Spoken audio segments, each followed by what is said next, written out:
Well, it's good to see you both. Thank you for joining me on a Saturday, guys. Michael, how do you make sense of the NFL's decision? How much of it do you think was prompted by the president's firestorm over the players taking a knee? Oh, I think it was absolutely prompted by the president's firestorm. The NFL got itself caught up in Donald Trump's crazy world of political gamesmanship, being used as a deflection away from the heat that was coming from Mueller and Stormy Daniels and other things. Remember, Donald Trump said nothing about Colin Kaepernick's first instance of kneeling until almost 18 months afterwards. The NFL responds when only 7 players at the last games were kneeling. So this issue had sort of resolved itself over time.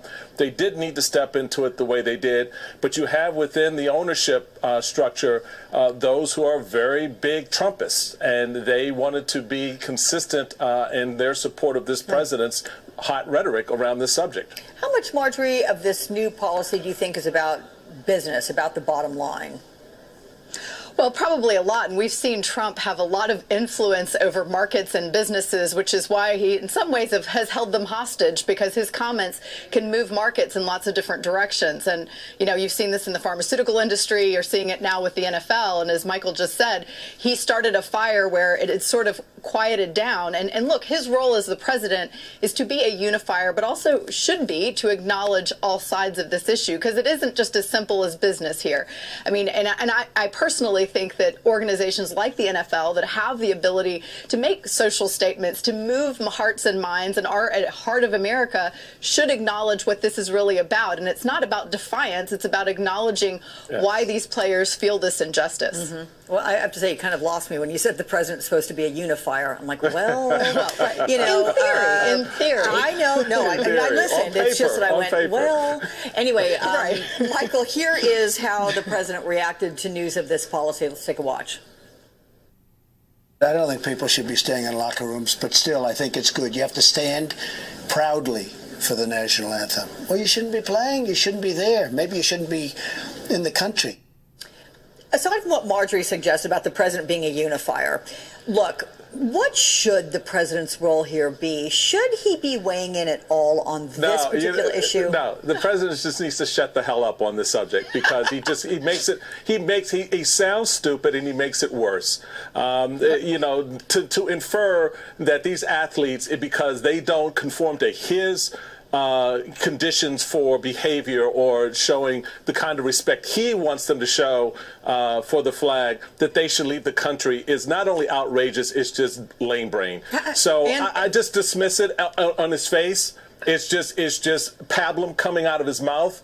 Synapses aren't connecting, and words just flow. So let's just set that aside. What the NFL has to do is exactly what was just said, is recognize that it should be, along with other big entertainment and social entities, to be a beacon, to show a way, to be an example. Since you're not getting that leadership from the White House and from this president, then they should take on that responsibility. The idea that you're going to shut down respectful forms of protest. This wasn't burning the flag on the field. This wasn't doing anything outlandish. This was showing a respectful dissent around a very important issue, which has seemingly gotten lost in all of this, Alex. Yeah, I asked that question earlier, whether people even remember the genesis of all this, why this was. It was about police brutality against people of color. I'm curious, overall, Marjorie, does this impact, and if so, how does it impact public perception of the NFL long term? Well, of the NFL, yes, it's created another, again, firestorm in the press, and people talking about, well, what is the NFL? And look, the NFL has not had a seamless history because of all of the wife battery and other domestic abuse issues they dealt with just 2 years ago, and they kind of ironed things out. And so I think they've put themselves in it. I mean, and you also have to look at how Starbucks handled their recent issue with an African-American man being mistreated. And they owned it. They said, look, this is not okay. This is not how we want to do business. this, and they were very proactive about it. And look, race relations are tricky. That's a complicated subject, and it's okay to wade in and say, we're open. We want to figure out what the right way to do this is. And I think the NFL sort of, again, siding with Trump is making one statement, so he's not helping the issue. But, let's not pretend and act like we're shocked when he says something completely crazy and wades in. But I do think they're in a position to do tremendous good. And I think that choosing this path and then not acknowledging the other side of it, and as Michael so nicely said, it's peaceful demonstration. This is not, waging war. And so acknowledging that and embracing that and saying there's a conversation that clearly needs to be had because our viewership and our players represent a swath of America that is very important and it's very diverse. So. Yeah.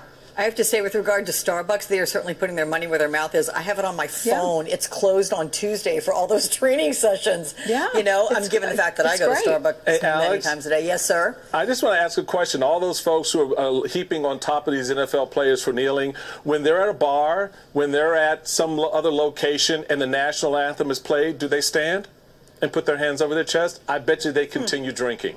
So, spare me the sanctimony about how you should behave when it comes to the national anthem, because people need to check what they do when they hear that outside of being at a football game. You want to comment on that?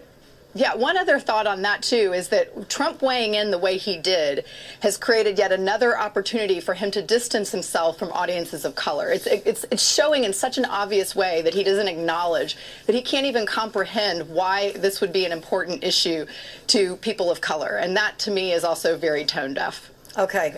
You guys, anything but tone deaf. Good to talk with you both. Come see me again. Michael, Marjorie, thank you so much.